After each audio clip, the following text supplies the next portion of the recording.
संस्कृत शब्द भगवान की व्याख्या व्यास देव के पिता पराशर मुनि ने की है।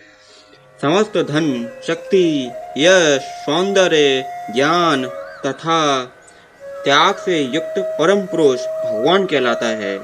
ऐसे अनेक व्यक्ति हैं मित्रों जो अत्यंत धनी हैं, अत्यंत शक्तिमान हैं और अत्यंत सुंदर हैं और अत्यंत विख्यात और विद्वान तथा व्यक्त भी हैं, किंतु कोई साधिकार यह नहीं कह सकता कि सारा धन मेरे पास है, सारा ऐश्वर्य मेरे पास है, सारा यश मेरे पास है और सारा सौंदर्य, सारा ज्ञान सब कुछ मेरे पास है। ऐसे अनेक लोग हैं मित्रों जो कि बहुत सुंदर हैं और शायद उनके मोहल्ले आस पड़ोस में कोई भी इतना सुंदर नहीं हो सकता है और ज्ञान में भी उनसे श्रेष्ठ कोई नहीं है। उनका ध्यान भी अच्छे से लग जाता है और वह अत्यंत शांत भी हैं। लेकिन ऐसा नहीं है कि सारा धन उनके पास है, सारा सौंदर्य आपके पास है, सारा ऐश्वर्य आपके पास। शायद आप भी मित्रों अगर ये वीडियो देख रहे हैं तो आप भी बहुत ज्यादा सुंदर हो सकते हैं, ज्ञानी हो सकते हैं, जो कि आस पड़ोस में और कोई ना हो, लेकिन बहुत ज्यादा हो सकते हैं, लेकिन सारा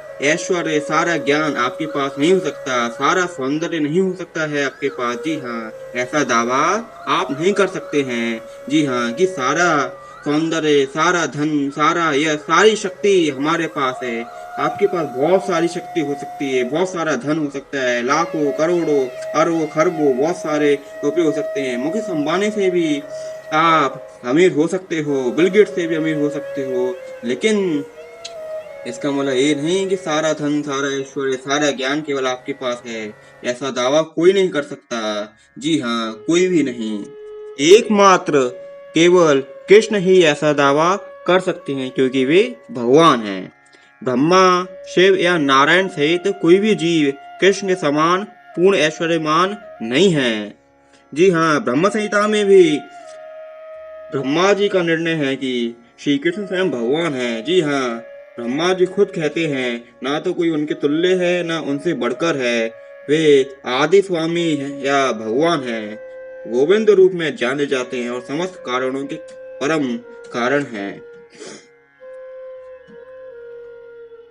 स्वयं ब्रह्मा जी ने है निर्णय लिया है और ब्रह्मा जी कहते हैं श्लोक के माध्यम से, ईश्वराः परमाः कृष्णाः सच्चिदानंद विग्रहाः अनादिरादिर गोविंद सर्व कारण कारणम। ऐसे अनेक लोग हैं मित्रों जो कि भगवान के गुणों से युक्त हैं। जैसे आप में भी कुछ श्री कृष्ण के गुण आ सकते हैं, उनकी आदतें हो सकती हैं कुछ, लेकिन कृष्ण परम है क्योंकि उनसे बढ़कर कोई नहीं है। वे परम पुरुष हैं और उनका शरीर सच्चिदानंदमय है। जी हाँ, और वह सभी कारणों के कारण है। जी हाँ, उनका शरीर सच्चिदानंदमय है, यानी उनका शरीर कभी भी बदलता नहीं है, एक सा रहता है। कुरुक्षेत्र के युद्ध में उनकी आयु बहुत ज्यादा थी, लेकिन फिर भी वह 20-25 वर्ष के युवक जैसे लगते थे और उनका वृद्धावस्था का कोई भी चित्र नहीं है हमारे पास। इसका मतलब है कभी बुजुर्ग नहीं हुए हैं। जी हाँ, वृद्धावस्था उनकी आई ही नहीं, क्योंकि वह परम पुरुष भगवान श्री कृष्ण हैं और उनका शरीर कभी भी नहीं बदलता है। इसी प्रकार भागवत में भी यह श्लोक आता है, एते चाम शकला पुंसा कृष्णस्तु भगवान स्वयं इंद्रारि व्याकुलं लोकं रणयन्ति युगे युगे।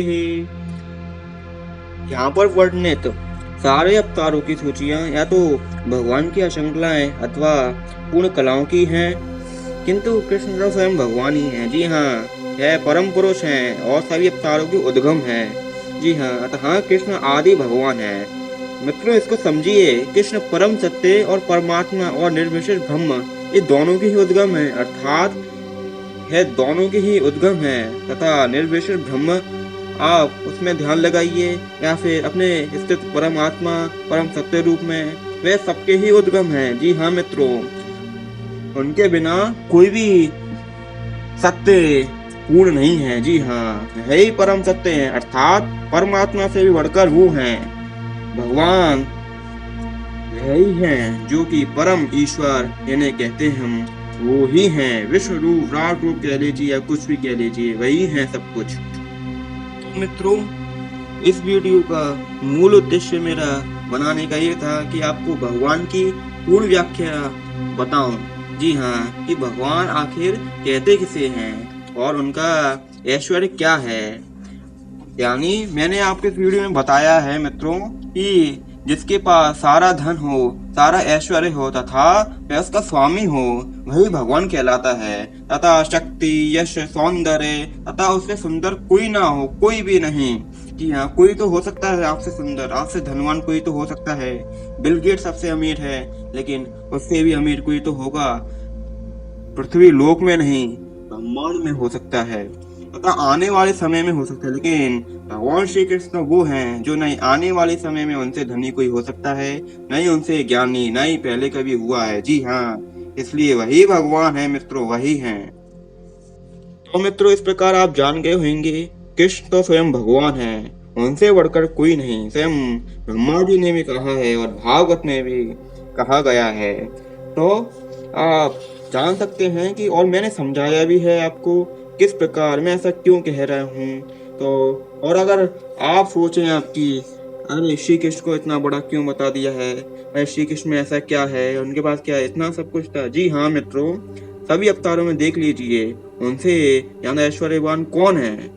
आप खुद ही अनुमान लगा सकते हैं मित्रों कि सभी अवतारों में भगवान विष्णु के जितने भी अवतार हुए हैं उसमें किसी ने भी इतनी शक्ति, इतना चमत्कार नहीं दिखाए हैं कि जितने भगवान श्री कृष्ण ने दिखाए हों। जी हाँ, बाल्य अवस्था से ही उनके चमत्कार शुरू हो गए। उन्होंने सर्वप्रथम अपनी माँ को चतुर्भुज रूप के दर्शन कराए और बकासुर अगासुर का भी अंत किया। जी हाँ, उनके चमत्कार बचपन से ही शुरू रहे हैं। तो मित्रों, आप जाने की आज्ञा दीजिए मुझको, अब मैं चलता हूँ। जो भी कुछ गलती मुझसे हो गई हो, कृपया करके इसको क्षमा करने की कृपा करिए। मेरा इस वीडियो में किसी की भी भावना को ठेस पहुंचाने का उद्देश्य बिल्कुल नहीं है। अगर आप ब्रह्मा, विष्णु, महेश इन तीनों को एक समान रूप से पूछते हैं तो मुझे भी कोई आपत्ति है नहीं। लेकिन मैं तो यह बताना चाह रहा हूँ कि जो विष्णु जो रूप है उनका भी अस्तित्व श्री कृष्ण तत्व के कारण है और शिव का भी। अतः मेरे कहने का मतलब ये है कि जो तीनों में जो शक्ति विद्यमान है वो कृष्ण ही है, जो कृष्ण तत्व है। कृष्ण एक तत्व है, ना कि वो जो मैं कह रहा हूँ। लेकिन उन्होंने जो अवतार लिया था द्वापर में, वह पूर्ण अवतार माना गया है, इसलिए मैंने यह बात कही है।